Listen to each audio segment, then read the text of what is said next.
নমস্কার বন্ধুরা, the Arghya blogs চ্যানেলে আপনাদের স্বাগত জানাই।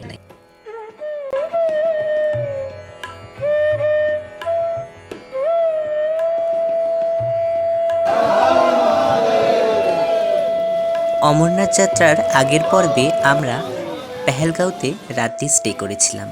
এই পেহেলগাঁও থেকেই আমরা বেরিয়ে যাব এখন চন্দনবাড়ির উদ্দেশ্যে, আর সেখান থেকেই হবে আমাদের হেঁটে যাত্রাপথ, মানে বাবার গুফার উদ্দেশ্যে হেঁটে যাত্রাপথ। এর আগে আমি অনেকবারই পাহাড় যাত্রা করেছি, কিন্তু এই প্রথমবারের জন্য আমার এক্সপিরিয়েন্স হলো তাঁবুতে থাকা, ক্যাম্পে থাকা। আমরা এখন পেহেলগাঁও থেকে চলে যাচ্ছি তোমার চন্দনবাড়িতে। তো এখান থেকে প্রায় 6 কিলোমিটার লাগে যেতে চন্দনবাড়িতে। এইটা আমাদের গাড়ি বুকিং করা হয়েছে। এই গাড়িতে করে আমরা এখন 6 কিলোমিটার তারপরে চন্দনবাড়িতে পৌঁছাব।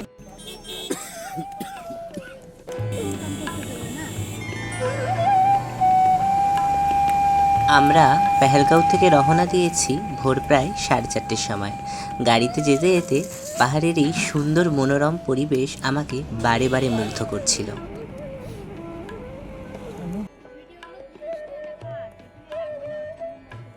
সত্যি একবার হলেও জীবনে আসবেন আপনারা এই দৃশ্য উপলব্ধি করতে। এই দৃশ্য আর কোথাও আপনারা খুঁজে পাবেন না, শুধুমাত্র হয়তো এই জায়গাতে আসলে আপনারা তা উপলব্ধি করতে পারবেন। এখনো সূর্য ওঠেনি ভালোভাবে।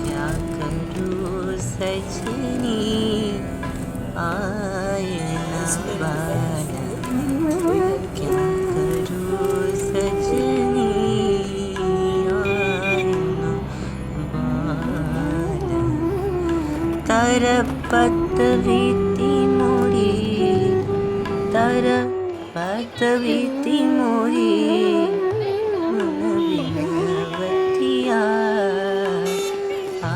আমরা এসেছি চন্দনবাড়িতে। চন্দনবাড়ি এখানে মহাদেবের মাথার যে চন্দ্রদেব আর চাঁদটা যেটা ছিল ওটা এখানে ছেড়ে গেছিলো, তাই এখানকার জায়গাটার নাম হয়েছে চন্দনবাড়ি। ভিউটা দেখো, অপূর্ব লাগছে। আকাশটা পুরো শরৎকালের মেঘে যেমন আকাশ হয় ঠিক তেমনটাই।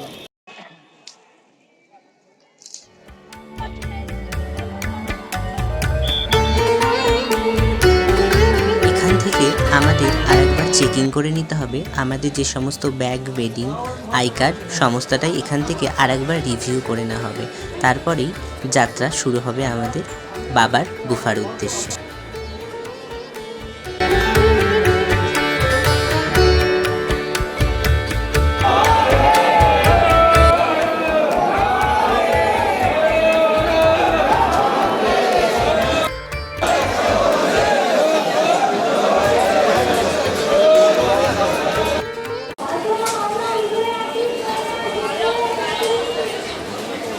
এই যে বন্ধুরা, চন্দনবাড়ির যাত্রাপথের গেট, আর এখানে চারিপাশে অনেক ভান্ডারা বসেছে। চলো তবে মহাদেবের নাম নিয়ে যাত্রা শুরু করা যাক।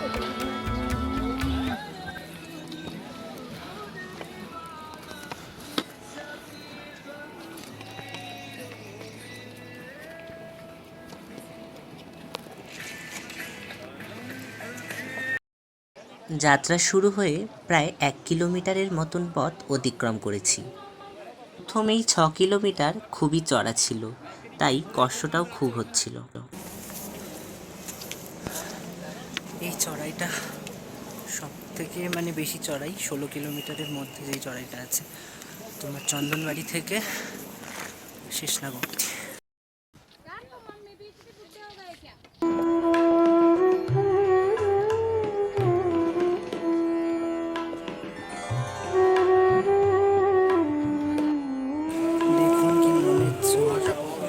এত বয়স্ক মানুষ যদি যেতে পারে, আমরা কেন যেতে পারবো না? কিন্তু আমার মা জেঠুরা সব এখনো নিচে আছে, আসছে। আমরা ওই নিচটাতে ছিলাম, নিচটা থেকে এতটা এসছি হেঁটে হেঁটে। চলো আগে দেখা হচ্ছে। আর আমরা আমরা এই নিচ থেকে এতটা উপরে এসেছি। আর এই রাস্তাটা হচ্ছে ঘোড়ার রাস্তা, শুধুমাত্র ঘোড়াই যায় এই রাস্তাটা থেকে। খুব তাড়াতাড়ি এই রাস্তাটা ইস্যু টপের দিকে চলে আসে। আর আমরা আসলাম এই রাস্তাটা দিয়ে বালতালের চন্দনবাড়ি হয়ে এই যে ইস্যু টপ। দেখুন বন্ধুরা, আমরা প্রায় এসে পড়েছি। এখান থেকে ইস্যুটপের দূরত্ব প্রায় 1 কিলোমিটার এবং পঞ্চতরণীর দূরত্ব 24 কিলোমিটার। ওই যে ওখানে হচ্ছে ইস্যু টপ, ওই জায়গাটা আমরা এখন 6-7 কিলোমিটার ট্রাভেল করে আসলাম। খুবই চড়াই। আমি এখন এসে পৌঁছেছি ইস্যু টপে। ওই যে দেখা যাচ্ছে কতগুলো তাবু, ওইখানটায় ইস্যু টপ, ওই জায়গাটার নাম। 6 ঘন্টা ট্রাভেল করার পর তারপরে এতক্ষণে পৌঁছাতে পারলাম। এরপরে আরও 10 কিলোমিটার শেষনাগ, যেখানে আমরা আজকে স্টে করব রাত্রির বেলা, সেটা এখনও 10 কিলোমিটার। চলো। ইস্যুটপে আমরা খানিকক্ষণ রেস্ট নিয়ে চলতে শুরু করলাম। এখনও অনেকটা আমাদের যেতে হবে, প্রায় 10 কিলোমিটার গিয়ে আমরা পৌঁছাবো শেষনাগে।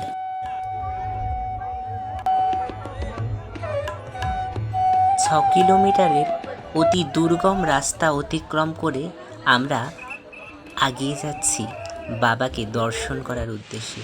সত্যি এই মুহূর্তটা যেন একটা স্বপ্নের মতন লাগছিল।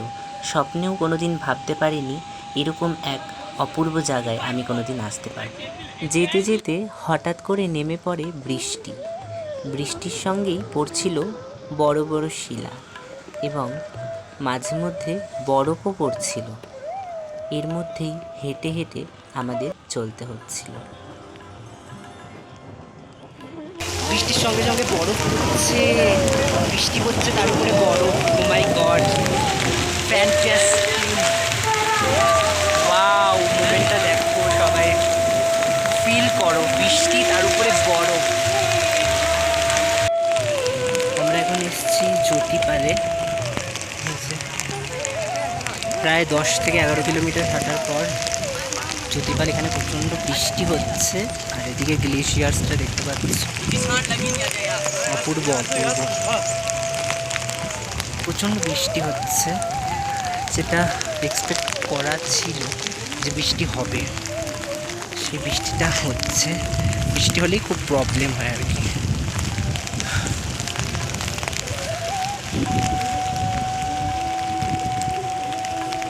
চারিদিকের পরিবেশটা সত্যি অপূর্ব। কাশ্মীর সত্যি স্বর্গরাজ্য, এমনি এমনি না, সত্যি স্বর্গরাজ্য।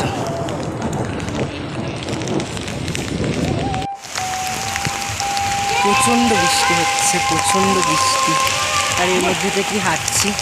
বৃষ্টির মধ্যে হাঁটার মজাটাই একটু আলাদা, তাও কষ্ট হলেও খুব ভালো লাগছে। এখানে কিছু লঙ্গরখানা আছে, তো এখানেই যাব। এবার বৃষ্টি কমে যাওয়ার পর আর এখান থেকে শুরু করব যাত্রা। প্রচণ্ড বৃষ্টি হচ্ছে।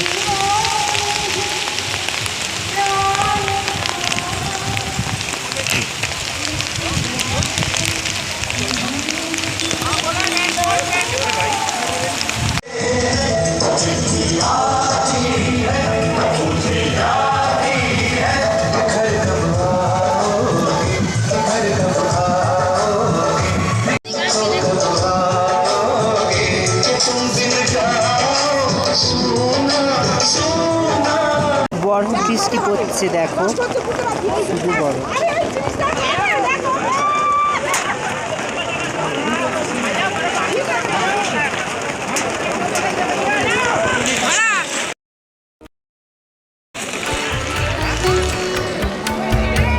যেতে যেতে বৃষ্টির সঙ্গে পড়ছিল বরফ, তার সঙ্গে শিলাবৃষ্টি। সত্যি এই দৃশ্য যেন স্মৃতির একটা খাতায় অমর অক্ষয় হয়ে থাকবে। সুন্দর সচ্ছল একটি দৃশ্য। তারপর যখন বৃষ্টি তখন আমরা আবার হাঁটা শুরু করলাম। পাহাড়ি রাস্তায় এরকম, কখনো বৃষ্টি, কখনো শিলাবৃষ্টি, আবার কখনো খরা।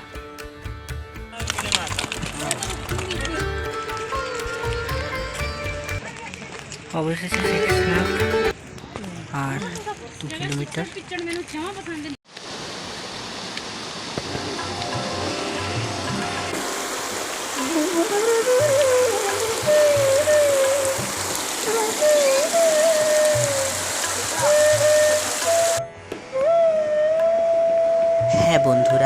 অবশেষে প্রায় 16 কিলোমিটার দুর্গম পথ অতিক্রম করে আমরা এসে পৌঁছেছি শেষনাগে। এখানেই মহাদেব তার শেষনাগকে ছেড়ে রেখে গেছিল।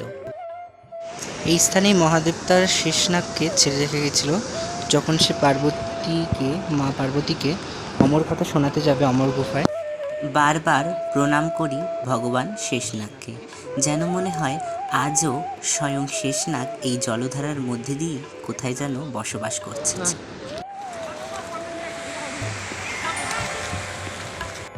অবশেষে 16 কিলোমিটার জার্নি করে শেষনাগে এসে পৌঁছেছি আমরা। আর এখানে আজকে রাত্রিটা রেস্ট নেব, তারপরে কালকে সকালে যাত্রা শুরু করবে গণেশ টপের উদ্দেশ্যে।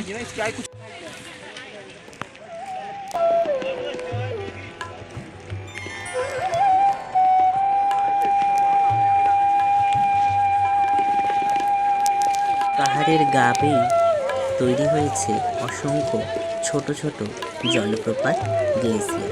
এর মধ্যেই ছোটোখাটো তাঁবুতেই আমাদের আজকের বাস। এখানেই আমরা আজকে থাকবো রাত্রিটা। শেষনাগের জলপ্রপাতের সামনে আমরা কিছুক্ষণ দাঁড়িয়ে ছবি তুলে নিচ্ছিলাম।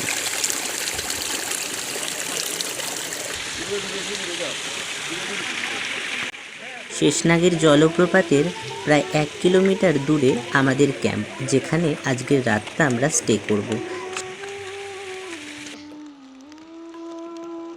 তো চলো বন্ধুরা, আজ এই পর্যন্তই।